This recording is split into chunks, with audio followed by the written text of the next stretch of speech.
Do you ever wonder what the pro Madden players know that you don't? Well, I'm about to reveal some of those secrets to you right now and show you 5 very important tips that pro Madden players use to dominate their opponents. Number 1, play action blocking versus the blitz. If you've played Madden for any amount of time, you know that players love to blitz. It's the easiest way to get you off your game, to make you take sacks, or make you throw interceptions. And we all know that the offensive line is not that good in Madden, and when you dial up a blitz, usually they can't pick it up. Well, there's a very sneaky way to take advantage of these blitzes that only pro Madden players know, and that's using PA blocking to throw off the blitz. Now, of course, you do need to pick a good play. You don't want to just pick any old play action play. A great example of this is the play PA boot over out of gun bunch tight end, which you can find in popular playbooks like the Jets and the Packers. Now, it doesn't have to be this play specifically, but this is just a very good example of a PA play that has good routes on it, and that's hard to defend in general. Now, there's kind of 2 ways that you can take advantage of the blitz with play action. You can just run the play action as is,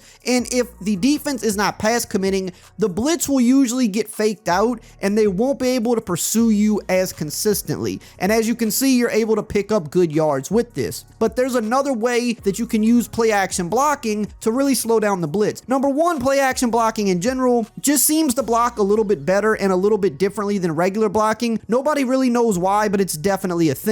But if you combine that with this key thing that I'm about to tell you, you'll be able to throw off a lot of these edge blitzes really easily. What you want to do is you want to cancel the play action right after you hike the ball. So you hike the ball, and as your QB is going to fake it to the running back, you want to hold down the right trigger or the R2 button, and that is going to cancel the fake handoff midway through and give you instant control of your quarterback. But when you do this, for some reason, the outside blitzers, whether they're cornerbacks or linebackers, typically they're gonna bite hard inside when you pull off that fake, and it's gonna completely change their blitz angle. This is going to force them to kind of rush inside right at the offensive line instead of trying to go out wide outside of the offensive line. And when you do this, it makes it very hard to actually bring pressure off the edge because your cornerbacks are constantly being messed up. Now, if you think this is good, I reveal things that are much better than this, and I break down full schemes and ebooks on my Patreon page, which you can find in the pinned comment below if you're ready to take your game to an even higher level and beat everybody you play online. Number 2, zig routes versus man. Once again, man defense is popular in Madden this year, and honestly, most years you're going to run into people that just like to sit in man coverage. But the last few years, man has been a little bit more popular than zone, and a lot of people struggle against this. The reason for that is because man defense can be kind of random at times, and you don't always know if a guy is going to get open or not. So you need good routes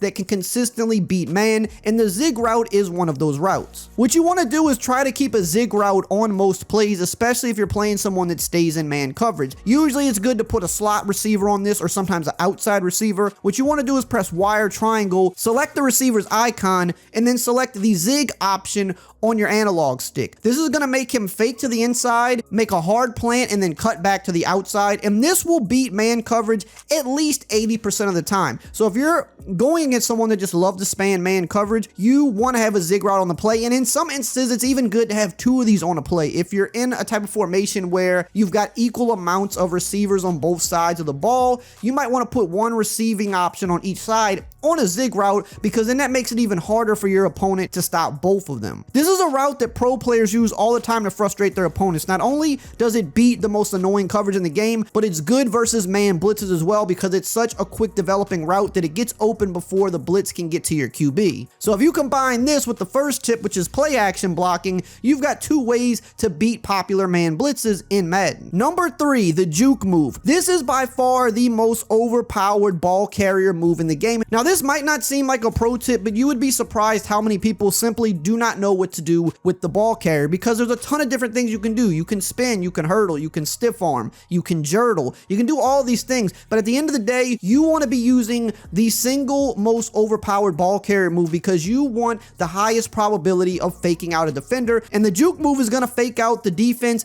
pretty much every time. Even a user defender, you're going to have to be very solid with your user to not get faked out by a juke. And if you also combine this with the ability jukebox, which a lot of running backs have, it's even harder to stop. You never want to be using the spin move. You don't want to be using the hurdle because you're probably just going to get hit and fumble anyway. The stiff arm can be okay at times, but again, the juke move is so far and away better than everything else that there's very few instances where you're going to want to even use any of these other ball carrier moves. If you watch any of the pro players play, you see that every time they're in the open field, it's a juke, and then they come to the next defender, it's another juke. They might juke 3 times on a single play because you're going to have the highest chance of faking out the defender and getting extra yards versus any other ball carrier move in the game. And really quickly, if you're here at this point of the video and you're enjoying the tips that I'm giving you and you don't want to miss out on further Madden tips for the rest of the year to improve your game, make sure to subscribe and turn the bell icon on. Join the family so that you're always up to date with the latest Madden tips. Number 4, RPO stretches. These are definitely overpowered this year in Madden, and to be honest, they kind of always have been to a degree, but they're even better this year. It is the best way to run the ball, and basically every playbook's going to have some form of an RPO stretch in it, whether it's in single back, I form, strong. You might have 2, you might have 3 of them, you might only have 1, but your playbook definitely has some type of an RPO stretch play. It could be an RPO alert bubble, or it could be an RPO lookie, but these runs are super overpowered this year because the defense simply does not react well to them. And the other aspect of this that pro players know that most other players don't know is that the adaptive AI that was added to the game this year for run defense